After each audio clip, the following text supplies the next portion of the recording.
어제 오후 스테이튼 아일랜드의 한 고등학교 앞에서 14살 학생이 총에 맞는 사건이 발생해 뉴욕시경이 용의자 수배에 나섰습니다. 오늘 새벽 출근 시간대 뉴욕시청 지하철에서 두 여성의 싸움을 말리려다 한 시민이 칼로 등을 찔리는 사건이 발생했습니다. 어제 실시된 뉴욕주지사 후보 토론회에서 범죄, 낙태, 트럼프 전 대통령 등에 대한 치열한 공방전이 펼쳐졌습니다. 뉴욕 한인 봉사센터가 한인 이민자들을 위한 이민자 권리 포럼을 매주 목요일마다 개최하기로 했습니다. 이상은 TKC 뉴스데스크 오늘의 주요 소식입니다. 유나이티드 헬스케어는 40년 이상 메디케어 수혜자들에게 서비스를 제공해온 미국 최대의 메디케어 어드밴티지 플랜 건강보험 회사입니다. 유나이티드 헬스케어의 한국어 서비스팀은 다양한 혜택 및 수백여 개의 처방약을 코페이먼트 제로로 제공하는 향상된 2023년 메디케어 플랜을 쉽게 선택하실 수 있도록 도와드립니다. 연례 가입 기간이 12월 7일에 마감됩니다. 1877-718-3682, 1877-718-3682로 전화하십시오. 시청자 여러분 안녕하십니까? 10월 26일 수요일 TKC 뉴스데스크 첫 소식입니다. 어제 오후 스테이튼 아일랜드의 한 고등학교 앞에서 14살 학생이 총에 맞는 사건이 발생해 뉴욕시경이 용의자 수배에 나섰습니다. 어제 오후 2시경 스테이튼 아일랜드 루텐 애비뉴 토튼빌 고등학교 앞에서 방과 후 체육 활동을 위해 기다리던 14살 학생이 총에 맞는 사건이 발생했습니다. 뉴욕시경은 5명으로 추정되는 범인들이 얼굴을 가린 채 학교 앞으로 접근해왔고 이어 총격을 가하기 시작했으며 5발에서 7발 정도를 쏜 후 달아났다고 전했습니다. 범인들은 현재 잡히지 않은 상황이며 뉴욕시경은 수배에 나섰습니다. 피해 학생은 발목 부분에 총상을 입었으며 병원으로 옮겨졌고 생명에는 지장이 없는 것으로 나타났습니다. 뉴욕시경은 해당 학생이 이번 사건의 범행 대상은 아니었던 것으로 추정한다고 설명했습니다. 교육부에 따르면 이번 사건으로 인해 토튼빌 고등학교는 임시 휴교에 들어섰습니다. 오늘 새벽 출근 시간대 뉴욕시청 지하철에서 두 여성의 싸움을 말리려다 한 시민이 칼로 등을 찔리는 사건이 발생했습니다. 뉴욕주와 시정부가 시민들을 두렵게 하는 전철 범죄에 대응을 강화하겠다고 발표한 지 며칠 만에 전철 내 범죄가 또 발생했습니다. 이날 오전 6시경 브루클린 브릿지 지역을 도착하던 4번 전철 안에서 죄 없는 시민이 칼에 등을 찔렸습니다. 이 시민은 두 여성의 싸움을 말리려다가 공격당한 것으로 알려졌습니다. 뉴욕시경에 따르면 이 시민은 목과 팔 등 2차례 칼로 찔렸습니다. 피해자는 병원에 이송됐습니다. 한편 캐시 호컬 뉴욕주지사와 에릭 아담스 뉴욕시장은 지난 22일 지하철 안전 강화를 이른 이른바 3C, Cops, 카메라 케어 정책을 발표했습니다. 이 정책에 따르면 뉴욕시 지하철 및 지하철역 순찰 강화를 위해 하루에 약 1,200명의 경찰을 추가 투입하고 초과 근무 비용을 주정부에서 지원합니다. 또 비무장 경비원들이 개찰구에 배치돼 무임 승차 등의 단속도 강화합니다. 어제 실시된 뉴욕주지사 후보 토론회에서 범죄, 낙태, 트럼프 전 대통령 등에 대한 치열한 공방전이 펼쳐졌습니다. 박하율 기자가 보도합니다. 두 후보는 사회적으로 가장 논란이 되는 범죄, 낙태 등에 대해 대립각을 보이며 치열한 논전을 펼쳤습니다. 토론에서 젤딘 후보는 호컬 주지사가 범죄 문제를 더 적극적이게 다루지 않았다며 비판했습니다. This is about all of us together, Republicans, Democrats, Independents, as New Yorkers, to make sure our streets are safe again, to make sure our subways are safe again. This is our opportunity. 2 weeks from tonight, we can continue with the status quo where they believe they haven't passed enough pro-criminal laws, or we can take control of our destiny and make sure law-abiding New Yorkers are in charge of our streets again. 반면 호컬 주지사는 만일 총이 없다면 범죄와의 전쟁도 없었을 것이라며 그동안 총기 규제를 반대해오던 공화당의 조치 방식을 문제시했습니다. 이에 관해 젤딘 후보는 최근 지하철 선로로 밀려나 희생된 시민들을 거론하며 총기로 인해 발생한 일이 아니라며 총기 논쟁을 피하려 했습니다. 또 호컬 주지사는 낙태 문제에 대해 리젤딘과 같은 보수 정치인으로부터 뉴욕 주법을 보호하겠다고 전했습니다. 그는 현 낙태법에 관한 뉴욕 주법은 로데웨이드를 성문화한 것이라며 리젤딘이 아닌 자신이 주지사이기 때문에 그동안 이 법이 유지될 수 있었던 것이라고 강조했습니다. But let's look at the record. There is very few people in Congress who have a more pro-life record, someone who said he'd bring on a pro-life health commissioner, you know how much power that person has over decisions on regulations. They could literally use their power to shut down clinics. So that is a frightening spectacle. Women need to know that that's on the ballot this November as well. 나아가 호컬 주지사는 트럼프 전 대통령은 2020 선거 조작 의혹 문제와 의회 폭동 사태에 대해 논란을 일으킨 인물임에도 불구하고 그를 지지하는 리젤딘 후보가 과연 뉴욕 주지사로 합당한지에 대해 지적했습니다. 이외에도 양 후보가 그동안 해왔던 발언과 협의에 대해 치열한 토론이 오갔으나 현 경쟁 구도를 흔들 결정적인 요소는 보이지 않았다는 여론이 우세해 향후 뉴욕 주지사에 누가 선출될 수 있을지 귀추가 주목됩니다. 선거는 11월 8일에 열릴 예정입니다. 뉴욕 한인 봉사센터가 한인 이민자들을 위한 이민자 권리 포럼을 매주 목요일마다 개최하기로 했습니다. 박하율 기자의 보도입니다. 뉴욕 한인 봉사센터가 KCS 베이사이드에서 매주 목요일 저녁 6시부터 7시까지 1시간 동안 한인 이민자들을 위한 이민자 권리 포럼을 개최하며 첫 번째 포럼은 내일 저녁 6시에 개최될 예정입니다. KCS 강상훈 인하우스 변호사와 변혜원 법률상담사는 오늘 본사를 방문해 이민자 권리 포럼에 대해 알리고 많은 참여를 당부했습니다. 강상훈 인하우스 변호사는 이번 이민자 권리 포럼을 통해 이민자들이 신분에 상관없이 뉴욕시에서 지원하는 법률 및 사회 서비스를 효과적으로 이용할 수 있도록 정보를 제공하는 것이 목표라고 설명했습니다. 이번 포럼을 통해서 이민자분들이 이민자로서의 권리와 누릴 수 있는 여러 사회적 혜택을 알려드리는 시간을 갖고자 합니다. 그래서 KCS는 매주 목요일 오후 6시 1시간 동안 베이사이드에 있는 KCS 본부 건물에서 이 포럼을 진행할 예정입니다. 이어 KCS에서는 매주 이민자들을 위한 이민, 근로, 교육, 주거, 건강 등 다양한 정보를 제공할 예정이며 내일 예정된 첫 포럼에서는 이민세관 단속국에 어떻게 대처할 것인지에 대해 다룰 것이라고 말했습니다. KCS는 이번 포럼을 통해서 이민, 건강, 주거, 근로 등 다양한 분야에서 이 이민자분들이 누릴 수 있는 사회, 법률 혜택을 알려드리도록 하겠습니다. 내일 포럼은 만약 ICE, 이민세관 단속국 요원들이 집 앞에 불현듯 찾아왔다면 어떻게 행동해야 되는지, 그리고 이민 관련 이 사기를 당하지 않는 부분에 대해서 중점적으로 교육을 할 예정입니다. 변혜원 법률상담사는 이번 포럼이 한인 이민자들에게 꼭 필요한 정보를 제공하는 만큼 많은 관심과 참여를 당부했습니다. 이민자 권리 포럼은 한인 이민자분들께 많은 도움이 되는 행사이오니 많은 참여 부탁드립니다. 참여하실 분들은 KCS 대표전화 또는 이메일로 연락 주시기 바랍니다. 한편 KCS는 이민법률부서에서 이민법 상담 및 이민자들을 위한 기타 법률 상담 서비스도 제공하고 있으며 사전 예약을 통해 도움받을 수 있습니다. 뉴욕시 공립학교에 일정한 주거지가 없는 홈리스 학생이 점점 늘어나는 것으로 집계됐습니다.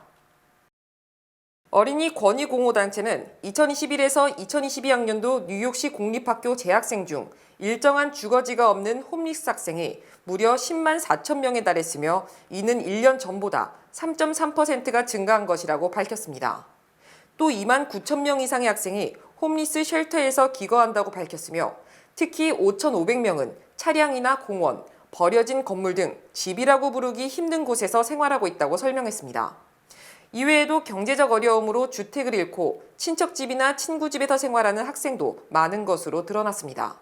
한편 지난주 임시주거지에서 생활하는 난민 신청자 자녀 6,100명이 공립학교에 등록하면서 홈리스 학생은 더욱 늘어났습니다. 뉴욕시 오픈스트리트 프로그램이 코로나19로 침체됐던 식당 등의 영업에 큰 도움이 된 것으로 조사됐습니다. 뉴욕시 교통국이 발표한 오픈스트리트 정책의 경제적 이익 보고서에 따르면 오픈스트릿이 적용된 맨해튼 코리아타운과 차이나타운 등 5개 지역의 지난해 6월부터 9월까지 3개월 평균 매출은 600만 달러로 이는 팬데믹 이전 3년간 평균 매출 500만 달러보다도 19% 많은 것입니다. 또 같은 기간 오픈스트릿이 적용되지 않았던 인근 지역의 평균 매출은 360만 달러로 팬데믹 이전 3년 평균 매출 530만 달러보다 30%가량 줄었습니다. 또 오픈스트리트 지역은 팬데믹 기간 중 새 가게가 10% 정도 늘어난 반면 비오픈스트리트 지역은 전체 가게가 20% 줄었습니다. 특히 코리아타운은 오픈스트리트로 매출이 15% 늘어난 반면 맨해튼 지역 평균 매출은 22%, 특히 오픈 스트릿이 적용되지 않은 지역의 매출은 49% 각각 감소했습니다. 또 차이나타운과 코리아타운은 팬데믹 이전 기존 비즈니스의 86%가 현재도 유지되고 있는 반면 비오픈 스트릿 지역은 기존 비즈니스 유지 비율이 67%에 그쳤습니다. 지난 22일 퀸즈 플러싱 먹자골목에서 제2회 김치 페스티벌이 개최됐습니다. YWCA가 주최한 제2회 김치 페스티벌이 지난 22일 퀸즈 플러싱 먹자골목에서 성공적으로 개최됐습니다. 이번 행사에는 전문가의 시연과 지도하에 3번에 걸쳐 김장 체험 행사가 진행됐습니다. 200여 명의 참가자들 중 약 50여 명은 김치를 직접 만들어보며 김치소 버무리기, 채우기 등 김장 문화에 대해 배울 수 있었고 김치소 등을 곁들인 점심도 함께 나누었습니다. 김장 체험 수업은 특히 2세 어린이들과 청소년들, 외국인들이 열정적으로 참여해 한류의 인기를 실감할 수 있었습니다. 이외에도 한복 입기 체험, 사물놀이 악기 연주, 제기차기, 딱지치기 등 한국 전통 문화를 체험할 수 있는 장이 펼쳐졌습니다. 김은경 사무총장은 이번 행사가 코로나19로 인해 3년 만에 개최됐다며 앞으로는 더 많은 사람들과 함께하기를 바란다고 밝혔습니다. 한편 뉴욕주는 올해 초 김치 소재 하나하나가 모여 22가지 효능을 나타낸다는 의미에서 11월 22일을 김치의 날로 지정한 바 있습니다. 올겨울 코로나19가 폭발적으로 확산되지는 않을 것이라는 전망이 나왔습니다. 워싱턴대 보건계량 분석연구소는 현재 1,670만 명인 전 세계 코로나19 하루 확진자가 내년 2월까지 1,870만 명으로 증가할 것이라고 추정했습니다. 이는 현재 전 세계에서 하루 확진자로 공식 보고되는 50만 명보다 훨씬 많은 것으로 병원 진단이 아닌 가정용 진단기기로 양성 판정을 받는 사람까지 포함한 수치입니다. 하지만 이는 올해 1월 오미크론 변이가 급속히 확산되면서 전 세계 감염자가 하루 평균 8천만 명을 넘었던 것보다는 80%가량 감소한 것입니다. 또 코로나19 사망자도 현재 하루 평균 1,660명에서 내년 2월 하루 평균 2,748명으로 크게 늘지는 않을 것으로 전망했으며 올해 1월 정점 때 하루 평균 사망자가 11,000명에 달했던 것보다는 훨씬 적은 것입니다.